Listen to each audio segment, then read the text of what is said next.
من الشيطان نفثه بسم الله الرحمن الرحيم وأنكحوا الأيام منكم والصالحين من عبادكم وإمائكم إن يكونوا فقراء يغنهم الله من فضله والله واسع عليم.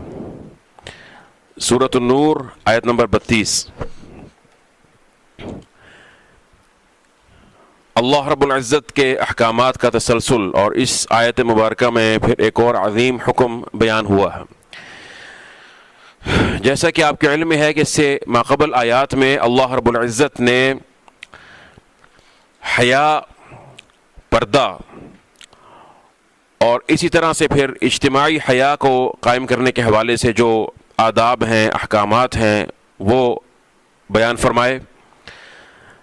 لیکن اس کا مطلب یہ نہیں ہے کہ انسان پر اللہ رب العزت نے صرف پابندیاں لگائی ہیں کہ اس نے پردہ کرنا ہے، اپنی نگاہوں کی حفاظت کرنی ہے، جو حرام جگہ ہیں ان کو نہیں دیکھنا ہے، ان سے بچنا ہے، ان سے اپنی نگاہوں کو، اپنی شرمگاہ کو بچانا ہے، اور اسی طرح سے اپنی عفت اور عصمت کا خیال کرنا ہے.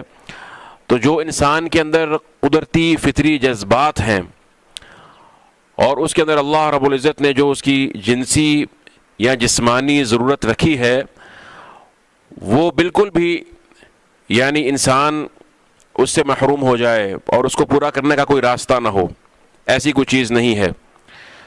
یہ دین فطرت ہے. تو اگر اللہ رب العزت نے کوئی چیز حرام قرار دی ہے تو اس کا جو حلال راستہ ہے، جو جائز راستہ ہے، وہ ساتھ بتایا ہے.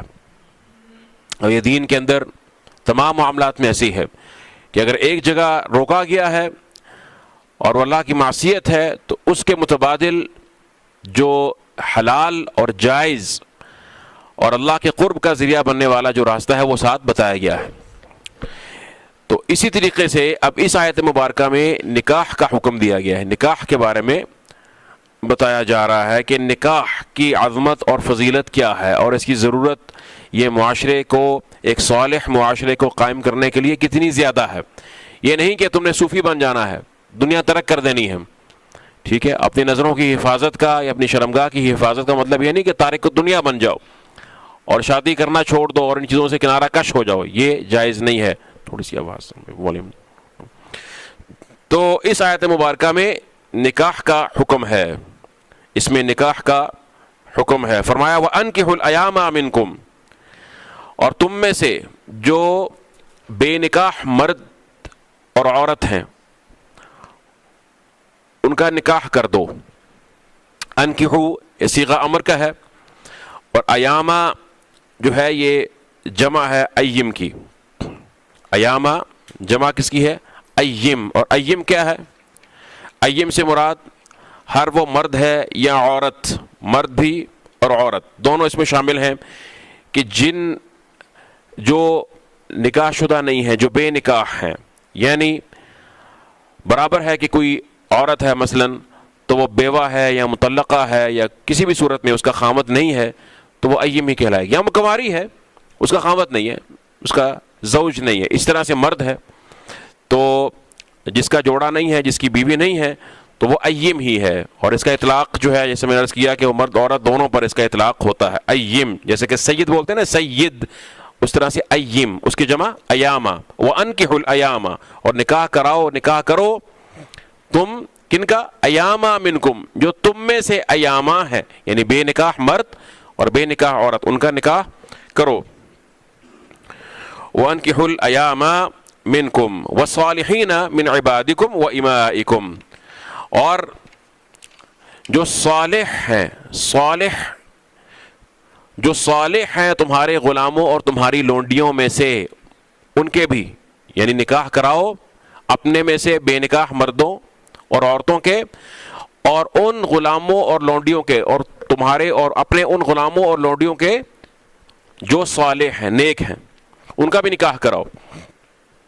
اب یہ آیت مبارکہ حکم کو شامل ہے کہ نکاح کا حکم دیا. کس کو دیا گیا ہے نکاح کا حکم؟ کہ نکاح کراؤ. نکاح کرنے کی بات نہیں ہو رہی، نکاح کرانا ہے.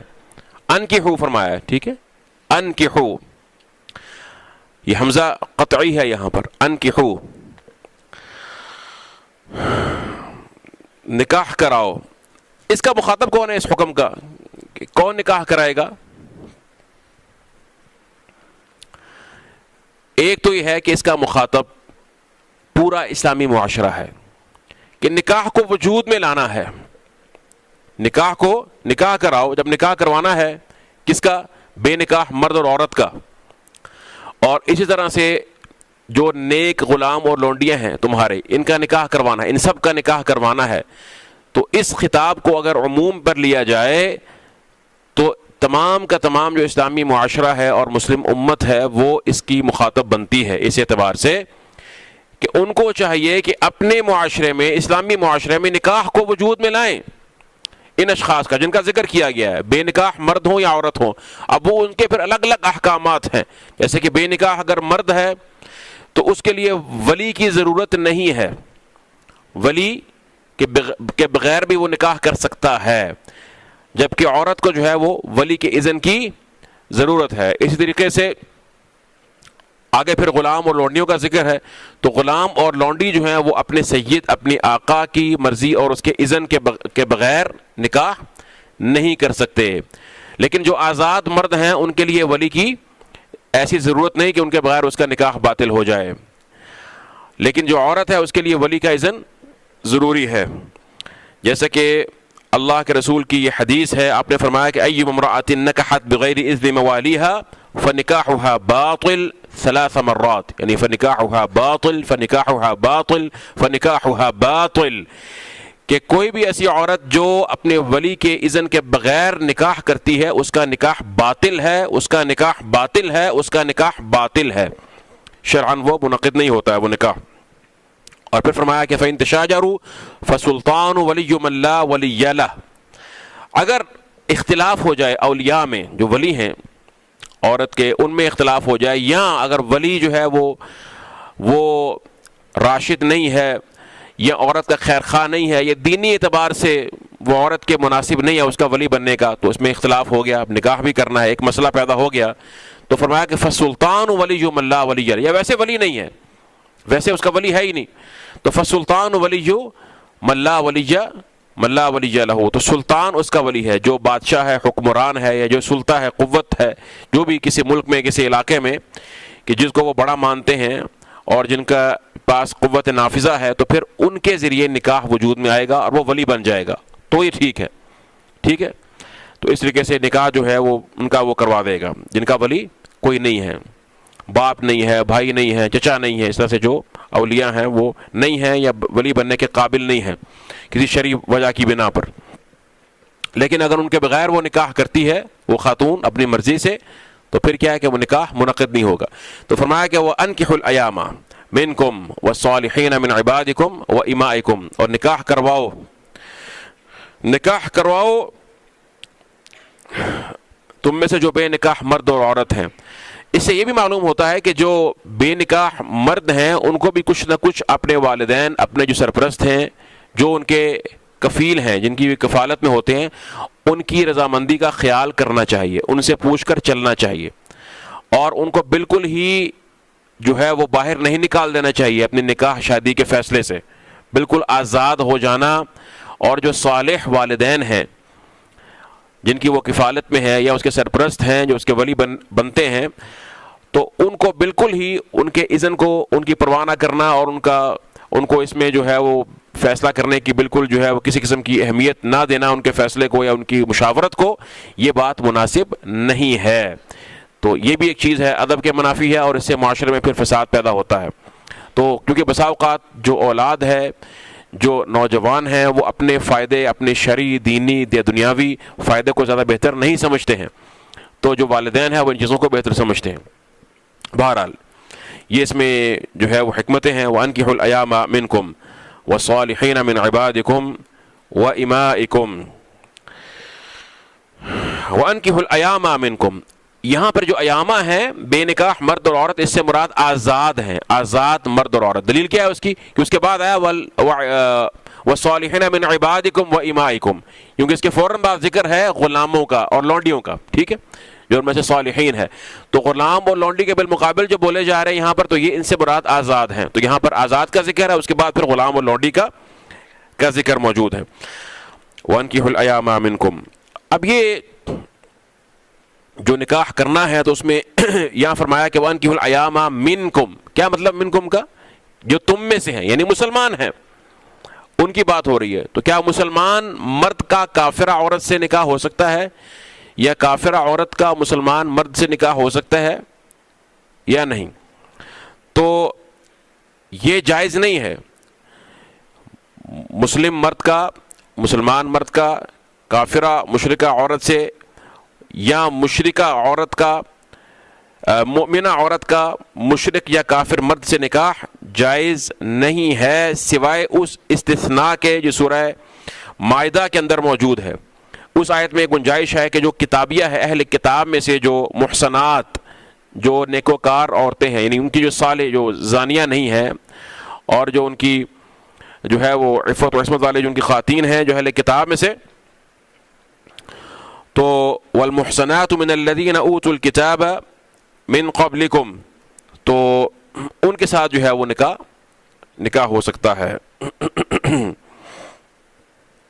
یہ صرف استثناء ہے، وگرنہ مشرک مرد کے ساتھ مؤمنہ عورت کا نکاح جائز نہیں ہے، اور اسی طرح سے مشرکہ عورت سے مؤمن مرد کا نکاح جائز نہیں ہے. یہ الگ الگ قرآن کریم میں اس کی حرمت جو ہے بیان ہوئی ہے. یہاں تو ہم نے یہ نکالا ہے نا مفہوم مخالف سے، یعنی انکحوا الایام منکم سے ہم نے نکالا کہ جی منکم تم میں سے، تو مراد کیا ایسے کہ مسلمان ہو، صالح ہو، اور اس کا مخالف مفہوم کیا ہے کہ جو تم میں سے نہیں ہے، تو وہ یہاں مخاطب نہیں، خطاب میں نہیں آ رہے ہیں، ان کا جائز نہیں ہے. لیکن صراحت سے بھی ذکر موجود ہے، جسے قرآن میں آتا ہے، سورہ بقرہ میں آتا ہے کہ وَلَا تُنْكِحُوا الْمُشْرِكِينَ حَتَّى يُؤْمِنُوا، اور فرمایا وَلَا تَنْكِحُوا الْمُشْرِكَاتِ حَتَّى يُؤْمِنْ. تو الگ الگ ان سے جو ہے نکاح کرنے کی ممانعت کا ذکر موجود ہے. اور اسی طرح سے ان دونوں کے بارے میں، یعنی کہ مرد جو ہے وہ اگر کافر ہے یا مشرک ہے، اور خاتون اگر مؤمن ہے، تو اس کا ذکر پھر جو ہے سورہ ممتحنہ کے اندر بھی ہے، آیت نمبر 10 میں فرمایا کہ فَإِنْ عَلِمْتُمُوهُنَّ مُؤْمِنَاتٍ فَلَا تَرْجِعُوهُنَّ إِلَى الْكُفَّارِ. فرمایا لا ہن حل لہم ولا ہم یحلون لہن. یہ آیت دیکھیے ذرا، لا ہن حل لہم ولا ہم یحلون لہن، کہ جو مؤمنات ہیں، جو مؤمنہ عورتیں ہیں تمہارے پاس آتی ہیں ہجرت کر کے مدینے میں، ان کو واپس ان کے جو کافر شوہر ہیں ان کے پاس مت بھیجو، تحقیق کے بعد، تصدیق کے بعد کہ یہ اسلام قبول کرنے کے واسطے ہی آئی ہیں تمہارے پاس. ان کو ہجرت کرنے پر جس نے مجبور کیا وہ کسی مسلمان مرد کا عشق نہیں ہے، اپنے خامد سے غصہ یا ناراضگی نہیں ہے، خالص اسلامی غرض ہے. اگر اس بنا پر ہجرت کی ہے، آئی ہیں، اور تحقیق ہوتی ہے کہ یہ مؤمنہ عورتیں ہیں، تو ان کو واپس اپنے کافر شوہروں کے پاس نہیں بھیجنا ہے. کیوں؟ اس لیے کہ لا ہن حل لہم ولا ہم یحلون لہن، نہ یہ عورتیں ان کے لیے حلال ہیں، نہ وہ ان کے لیے حلال ہیں. تو مطلق ذکر ہو گیا. اس کے بعد سورہ مائدہ میں پھر یہ جو ہے نا وہ آگی یہ تخصیص آ جاتی ہے، والمحصنات من المؤمنات والمحصنات من الذین اوتوا الکتاب من قبلکم.